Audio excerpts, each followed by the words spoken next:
Hello दोस्तों। तो आज हम देखेंगे मौद्रिक नीति के उपकरण। क्या देखेंगे? मौद्रिक नीति के उपकरण। पिछली कक्षा में हम लोगों ने देखा था मौद्रिक नीति को नियंत्रित कैसे किया जाता। आज यहाँ कुछ नियंत्रित करने के उपकरण देखेंगे। नियंत्रित करने के क्या देखेंगे? उपकरण देखेंगे। तो उपकरण दो प्रकार के, एक मात्रात्मक उपकरण, दूसरा चयनात्मक उपकरण। एक मात्रात्मक, दूसरा चयनात्मक। तो मात्रात्मक के अंतर्गत एक तरलता समायोजन सुविधा आता है, तरलता समायोजन सुविधा। दूसरा परिवर्तनीय कोष अनुपात। तीसरा खुले बाजार की क्रियाएं। चौथा हो गया बैंक दर।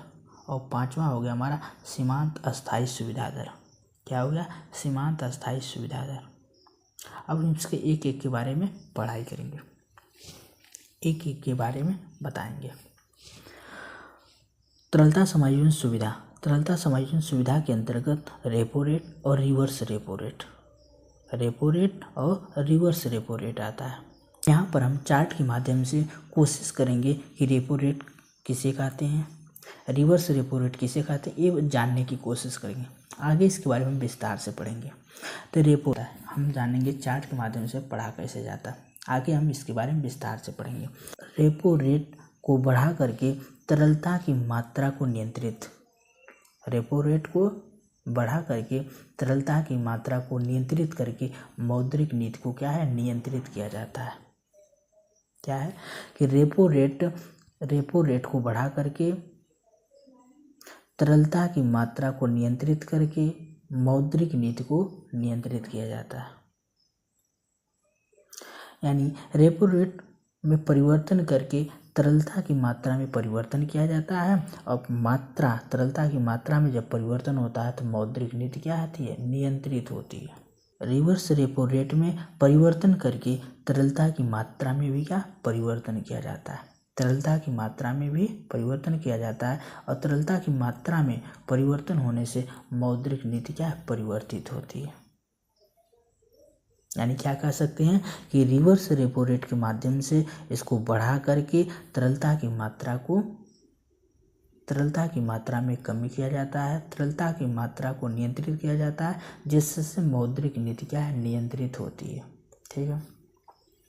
अब अगला देखेंगे परिवर्तनीय कोष अनुपात। परिवर्तनीय कोष अनुपात के अंतर्गत दो आते हैं। एक नगद आरक्षित अनुपात जिसको हम CRR यानी कैश रिजर्व रेशियो कहते हैं। दूसरा सांविधिक तरलता अनुपात SLR स्टेटरी लिक्विडिटी रेशियो। तो CRR क्या है? CRR की भी मात्रा में क्या है? CRR में उसकी अनुपात में क्या परिवर्तन करके, CRR की अनुपात में कैश रिजर्व रेशियो CRR के अनुपात में क्या परिवर्तन करके मौद्रिक नीति में क्या परिवर्तन किया जाता है। CRR यानी नगद आरक्षित अनुपात में, इसके अनुपात में क्या परिवर्तन करके मौद्रिक नीति में परिवर्तन किया जाता है। दूसरा देखते हैं सांविधिक तरलता अनुपात। इसके भी अनुपात में क्या किया जाता है? परिवर्तन किया जाता है। परिवर्तन करने से मौद्रिक नीति क्या नियंत्रित होती है। फिर हमारा अगला है खुले बाजार की क्रियाएं। खुले बाजार की क्रियाएं, खुले बाजार की क्रियाएं में जो RBI होता है वो गवर्नमेंट सिक्योरिटी को बेचता है या फिर खरीदता है। जब वो बेचता है तो जो खरीदेगा उसको मनी भी देगा, यानी बाजार से जो मनी है वो RBI के पास आ जाता है। जैसे एक RBI है, यहाँ क्या हुआ? RBI है और यहाँ पर बैंक है। बैंक वालों ने RBI से क्या किया? गवर्नमेंट सिक्योरिटी को खरीद लिया।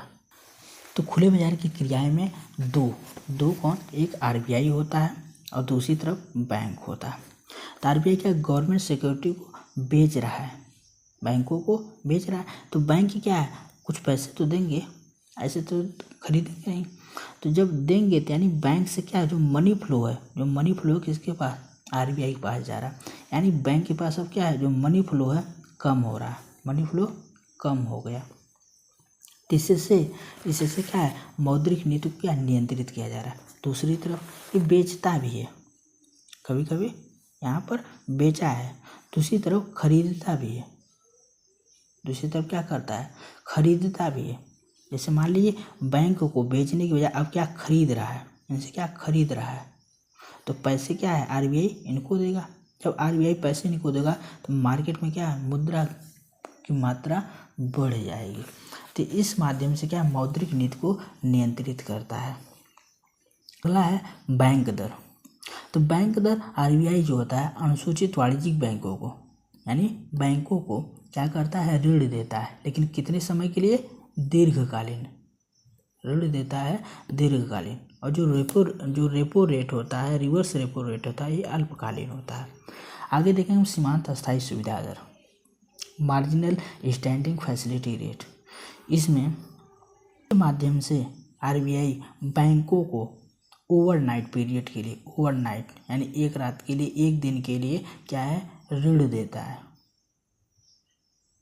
और इसके माध्यम से क्या मौद्रिक नीति को क्या वो कंट्रोल करता है मौद्रिक नीति को कंट्रोल करता है। दूसरा है चयनात्मक उपकरण। चयनात्मक उपकरण में एक मार्जिन सीमा का निर्धारण है, दूसरा साख राशनिंग, तीसरा नैतिक दबाव है। तो हम आगे समझेंगे।